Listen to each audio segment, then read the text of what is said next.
1 Coríntios, escrito pelo apóstolo Paulo por volta do ano 55 depois de Cristo.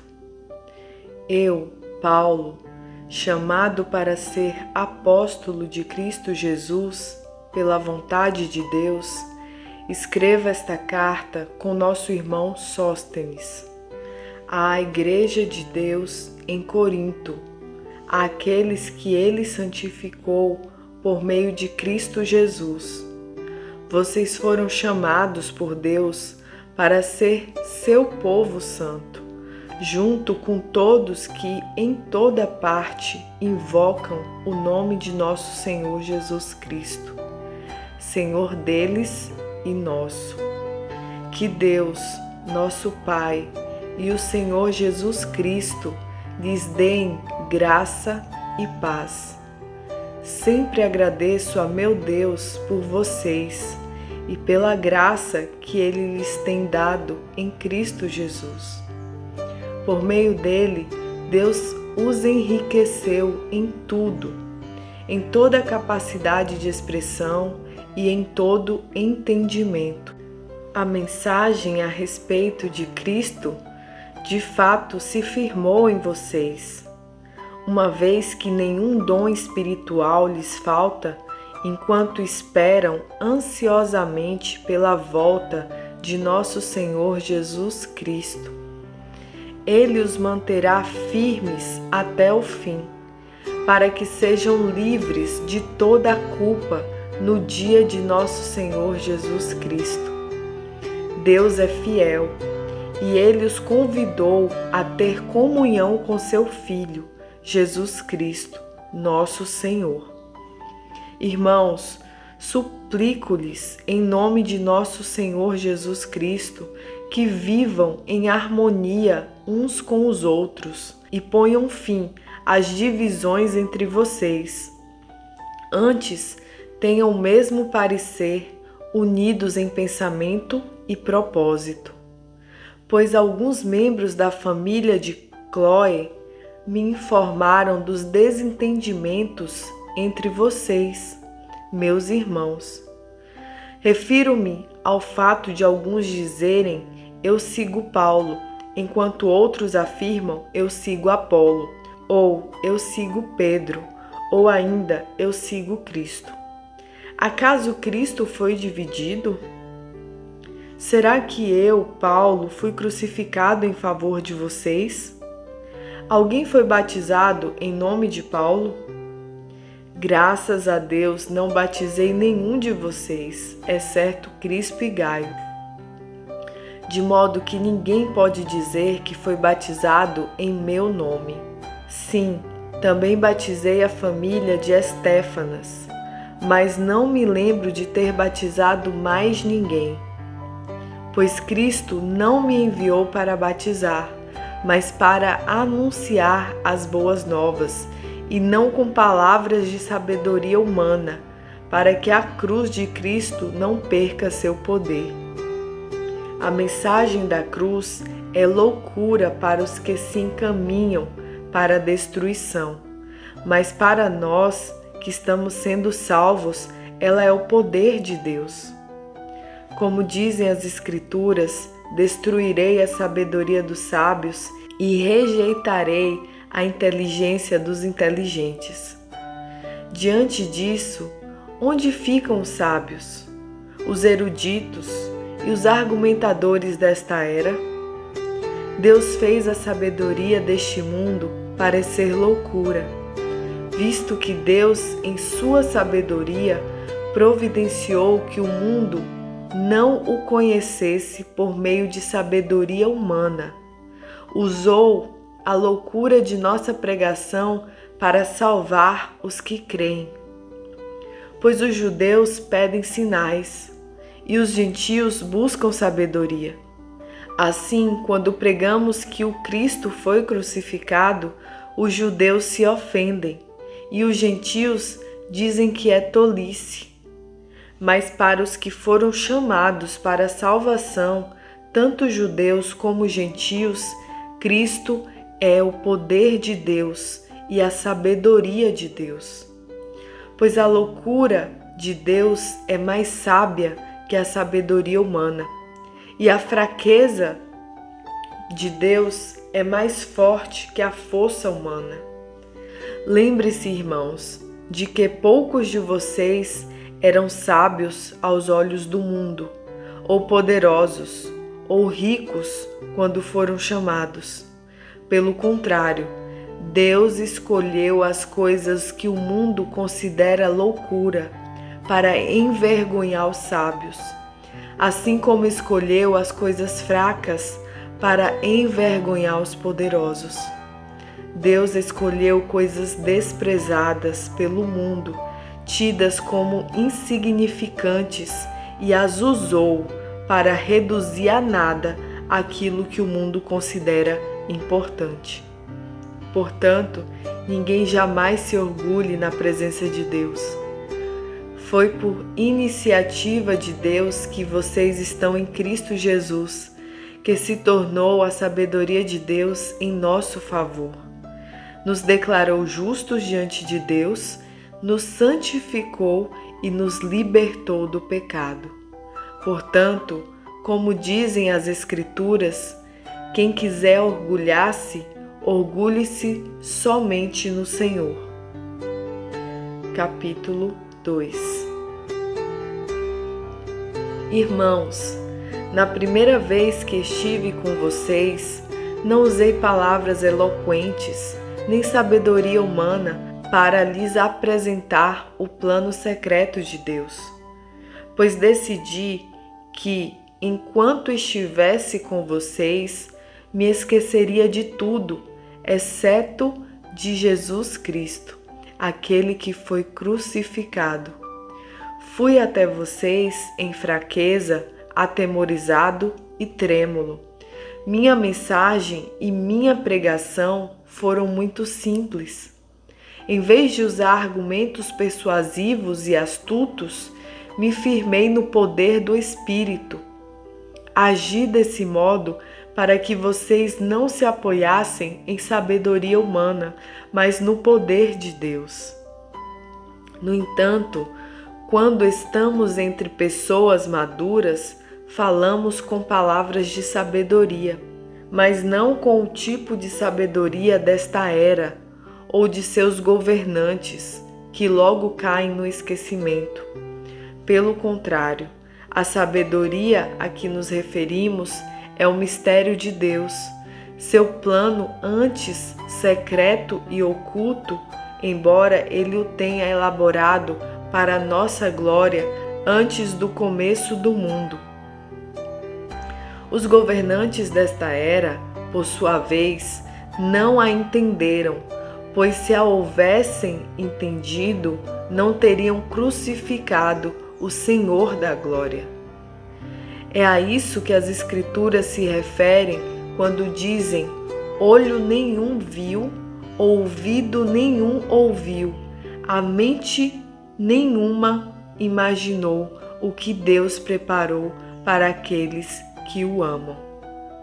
Mas foi a nós que Deus revelou estas coisas por seu Espírito, pois o Espírito sonda todas as coisas, até os segredos mais profundos de Deus.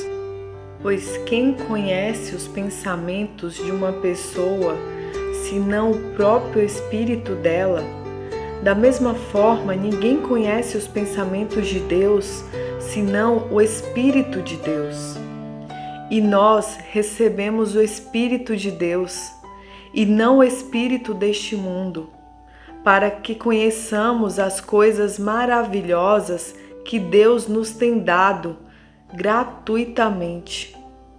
Quando lhes dizemos isso, não empregamos palavras vindas da sabedoria humana, mas palavras que nos foram ensinadas pelo Espírito, explicando verdades espirituais às pessoas espirituais.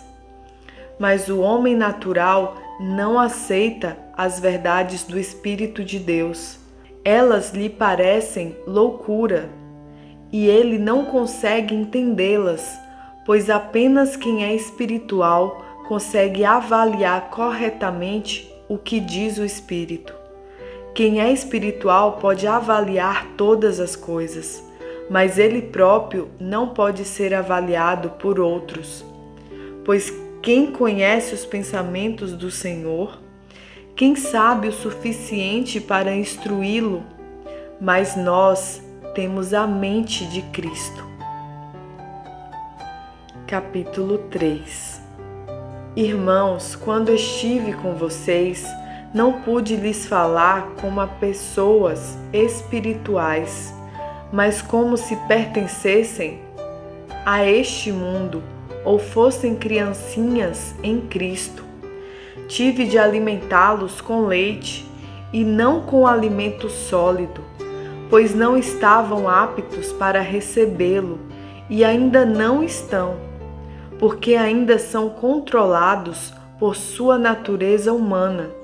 Têm ciúmes uns dos outros, discutem e brigam entre si. Acaso isso não mostra que são controlados por sua natureza humana e que vivem como pessoas do mundo? Quando um de vocês diz, eu sigo Paulo, e o outro diz, eu sigo Apolo, não estão agindo exatamente como as pessoas desse mundo? Afinal, quem é Paulo? Quem é Apolo? Somos apenas servos de Deus por meio dos quais vocês vieram a crer. Cada um de nós fez o trabalho do qual o Senhor nos encarregou. Eu plantei, Apolo regou, mas quem fez crescer foi Deus. Não importa quem planta ou quem rega, mas sim Deus que faz crescer. Quem planta e quem rega trabalham para o mesmo fim, e ambos serão recompensados por seu árduo trabalho, pois nós somos colaboradores de Deus, e vocês são lavouras de Deus e edifício de Deus. Pela graça que me foi dada, lancei o alicerce como um construtor competente. E agora outros estão construindo sobre ele. Mas quem constrói sobre o alicerce precisa ter muito cuidado, pois ninguém pode lançar outro alicerce além daquele que já foi posto, isto é, Jesus Cristo. Aqueles que constroem sobre esse alicerce podem usar vários materiais: ouro, prata, pedras preciosas, madeira, feno ou palha. No dia do juízo, porém, o fogo revelará que tipo de obra cada construtor realizou, e o fogo mostrará se a obra tem algum valor. Se ela sobreviver, o construtor receberá recompensa. Se ela queimar, o construtor sofrerá grande prejuízo, mas será salvo como alguém que é resgatado do meio do fogo. Vocês não entendem que são o templo de Deus e que o Espírito de Deus habita em vocês? Deus destruirá quem destruir seu templo, pois o templo de Deus é santo e vocês são esse templo. Que ninguém se engane. Se algum de vocês pensa que é sábio conforme os padrões desta era, deve tornar-se louco a fim de ser verdadeiramente sábio. Pois a sabedoria deste mundo é loucura para Deus, como dizem as Escrituras. Ele apanha os sábios na armadilha da própria astúcia deles. E também o Senhor conhece os pensamentos dos sábios, sabe que nada valem. Portanto, não se orgulhem de seguir líderes humanos, pois tudo lhes pertence. Paulo, Apolo ou Pedro, o mundo, a vida e a morte, o presente e o futuro, tudo é de vocês. E vocês são de Cristo, e Cristo é de Deus. Capítulo 4. Portanto, devemos ser considerados simples servos de Cristo, encarregados de explicar os mistérios de Deus. De um encarregado, espera-se que seja fiel. Quanto a mim, pouco importa como sou avaliado por vocês ou por qualquer autoridade humana. Na verdade, nem minha própria avaliação é importante. Minha consciência está limpa, mas isso não prova que estou certo. O Senhor é quem me avaliará e decidirá. Portanto, não julguem ninguém antes do tempo, antes que o Senhor volte, pois Ele trará à luz nossos segredos mais obscuros e revelará nossas intenções mais íntimas. Então Deus dará a cada um a devida aprovação. Irmãos, usei a mim mesmo e a Apolo para ilustrar o que lhes tenho dito. Se aprenderem a não ir além daquilo que está escrito, não se orgulharão de um à custa de outro. Pois que direito vocês têm de julgar desse modo? O que vocês têm que Deus não lhes tenha dado? E se tudo o que temos vem de Deus, por que nos orgulhamos como se não fosse uma dádiva? Vocês consideram que já têm tudo de que precisam. Pensam que já são ricos e até já começaram a reinar sem nós. Gostaria que, de fato, estivesse reinando, pois então eu reinaria com vocês. Por vezes me parece que Deus colocou a nós, os apóstolos, em último lugar, como condenados à morte, espetáculo para o mundo inteiro, tanto para as pessoas como para os anjos. Nossa dedicação a Cristo nos faz parecer loucos, mas vocês afirmam ser sábios em Cristo. Nós somos fracos, mas vocês são fortes. Vocês são respeitados, mas nós somos ridicularizados. Até agora passamos fome e sede, e não temos roupa necessária para nos manter aquecidos. Somos espancados e não temos casa. Trabalhamos arduamente com as próprias mãos para obter sustento. Abençoamos quem nos amaldiçoa. Somos pacientes com quem nos maltrata. Respondemos com bondade quando falam mal de nós.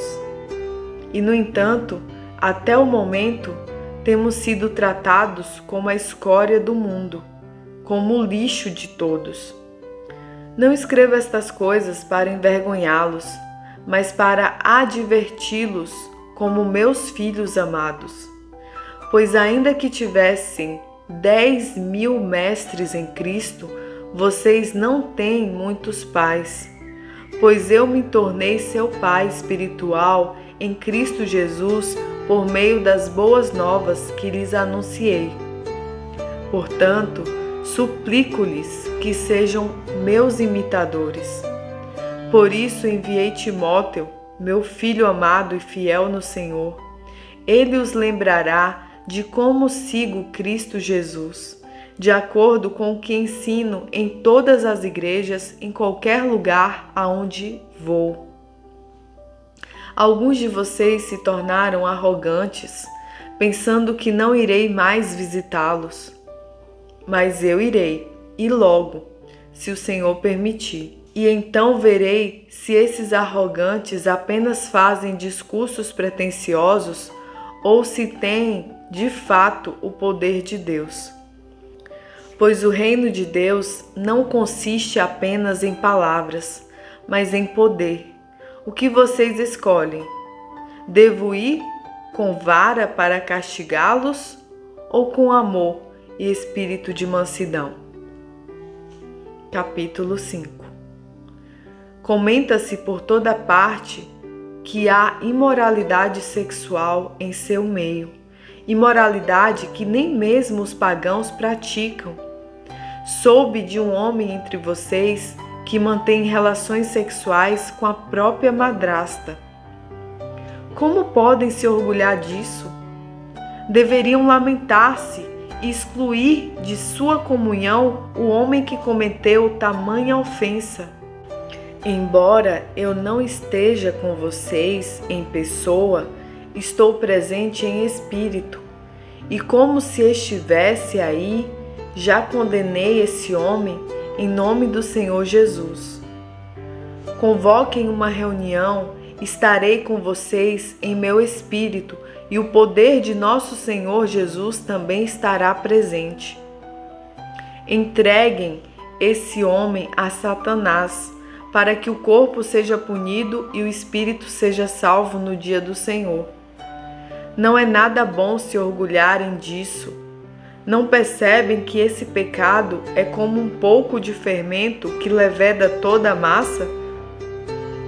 Livrem-se do fermento velho para que sejam massa nova, sem fermento, o que de fato são. Cristo, nosso Cordeiro Pascal, foi sacrificado. Por isso, celebremos a festa não com o velho pão, fermentado com a maldade e perversidade, mas com o novo pão da sinceridade e da verdade, sem nenhum fermento. Quando lhes escrevi antes, disse que não deveriam se associar com pessoas que se entregam à imoralidade sexual. Com isso, porém, não me referia a descrentes que vivem em imoralidade sexual, ou são avarentos, ou exploram os outros, ou adoram ídolos. Vocês teriam de sair deste mundo para evitar pessoas desse tipo. O que eu queria dizer era que vocês não devem se associar a alguém que afirmam ser irmão, mas vive em imoralidade sexual, ou é avarento, ou adora ídolos, ou insulta as pessoas, ou é bêbado, ou explora os outros. Nem ao menos comam com gente assim. Não cabe a mim julgar os de fora, mas certamente cabe a vocês julgar os que estão dentro. Deus julgará os de fora, portanto, elimine o mal do meio de vocês. Capítulo 6. Quando algum de vocês tem um desentendimento com outro irmão, como se atreve a recorrer a um tribunal e pedir que injustos decidam a questão em vez de levá-la ao povo santo? Vocês não sabem que um dia nós, os santos, julgaremos o mundo? E uma vez que vocês julgarão o mundo, acaso não são capazes de decidir entre vocês nem mesmo essas pequenas causas? Não sabem que julgaremos os anjos? Que dizer então dos desentendimentos corriqueiros desta vida? Se vocês têm conflitos legais, por que levá-los para fora da igreja a juízes que não fazem parte dela? Digo isso para envergonhá-los. Ninguém entre vocês tem sabedoria suficiente para resolver essas questões? Em vez disso, um irmão processa outro irmão diante dos descrentes? O simples fato de terem essas ações judiciais entre si já é uma derrota para vocês. Por que não aceitar a injustiça sofrida? Por que não arcar com o prejuízo? Em vez disso, vocês mesmos cometem injustiças e causam prejuízos até contra os próprios irmãos. Vocês não sabem que os injustos não herdarão o reino de Deus? Não se enganem, aqueles que se envolvem em imoralidade sexual, adoram ídolos, cometem adultério, se entregam às práticas homossexuais, são ladrões, avarentos, bêbados, insultam as pessoas ou exploram os outros, não herdarão o reino de Deus. Alguns de vocês eram assim, mas foram purificados e santificados, declarados justos diante de Deus, no nome do Senhor Jesus Cristo e pelo Espírito de nosso Deus. Tudo me é permitido, mas nem tudo convém. Tudo me é permitido, mas não devo me tornar escravo de nada. Os alimentos foram feitos para o estômago, e o estômago para os alimentos. É verdade, mas um dia Deus acabará com os dois.